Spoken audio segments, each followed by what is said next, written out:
जादू जल्दी और नूरानी अमल क्यों देर से अमल करता है?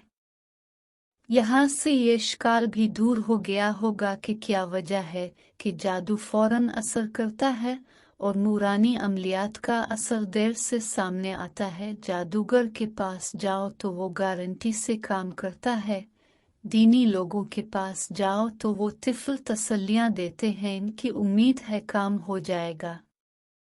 वजह वाज़ेह है कि जादूगर के पीछे शैतानी कुव्वत है और शैतान की मदद हासिल करने की इकलौती और वाज़ेह शर्त है कि अल्लाह और उसके रसूल को छोड़कर इंसानी आबादियों में फसाद फैलाने के लिए मेरे दस्त और बाजू बन जा। जादूगर जब जादू की वादी में पहला कदम रखता है तो वो ईमान से महरूम होकर शैतान की शर्त पूरी कर देता है, इसलिए उसे शैतान की पूरी हिमायत व आनत हमेशा हासिल रहती है। जबकि दूसरी तरफ नूरानी अमलियात के लिए सही उक़दे, इत्तिबा संत और तकू की कड़ी शराइत हैं, उन पर तो बड़े बड़े लोग पूरे नहीं उतर पाते। अक्ल हलाल, सिद्क मकाल, इखलास नियत की शराइत पर कौन पूरा उतरे?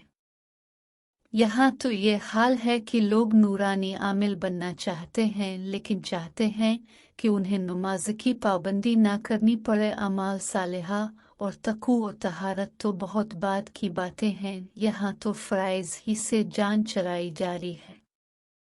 इन हालात में कुरान करीम का मसनून दुआएं, आदिगर दुआओं और इस्माए हुस्ना का वो असर ज़ाहिर नहीं होता जो किताबों में बयान किया जाता है। चिल्लों और वजीफ़ों की रियाजत में सिखाया जाता है तो अपने अमाल और गिरबान में झांकने की बजाय कुरानी अमाल में शक करने लग जाते हैं, और जो टूटे फूटे आमलीन मेहनत और रियाजत करके अमाल की किसी हद तक पाबंदी करके मैदान में उतरे हुए हैं, वो तमाम अहकाम पर अमल करने के बावजूद रोज़ उन ख़वातीन को डील करने की वजह से जिनकी अक्सरियत बेपर्दा होती है, अपने माल की कामिल तासीर से महरूम हो जाते हैं। यानी उनके अमल की तासीर कम करने में हमारा भी खासा दखल होता है, और किसी हद तक इस बात का भी दखल होता है कि शुरू में वो इखलास से काम शुरू करते हैं, फिर हर आदम का मतमा नज़र सिर्फ पैसा बन जाता है। ठीक है,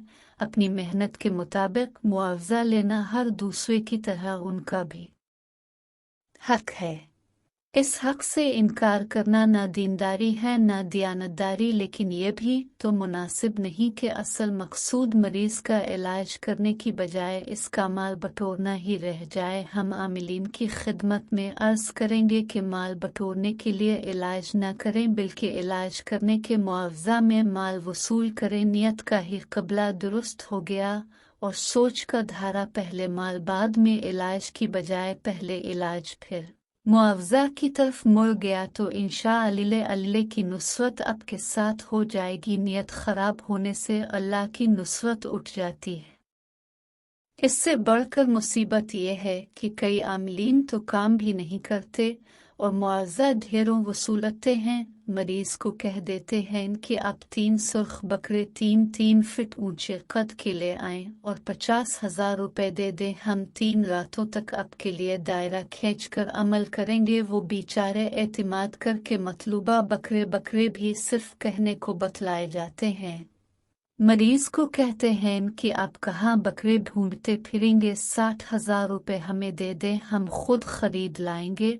और मरीज पैसा उनके कदमों में ला डालता है और ये हजरत 3 रात अमल करने का चकमा देकर खराटों भरी नींद के मजे ले रहे होते हैं। खुदा के लिए कौम से झूठ तो ना बोलें और अपने गलत अमाल से लोगों को इस्लामी रूहानियत से बेजार तो ना करें। लेने को 3 की बजाय 10 बकरों के पैसे ले ले, मगर जिस काम का वादा किया है वो काम तो कर। हकीकत ये है कि रूहानी अमलियात से बेजारी और जादूगरों के नरगे में फंसाने में पब्लिक की जेहलत, लाइल्मी मजबूरी और गफलत से ज़्यादा रूहानी अमलियात के नाम पर जाली, बेअमल और धोखेबाज लोगों का अमल दखल है।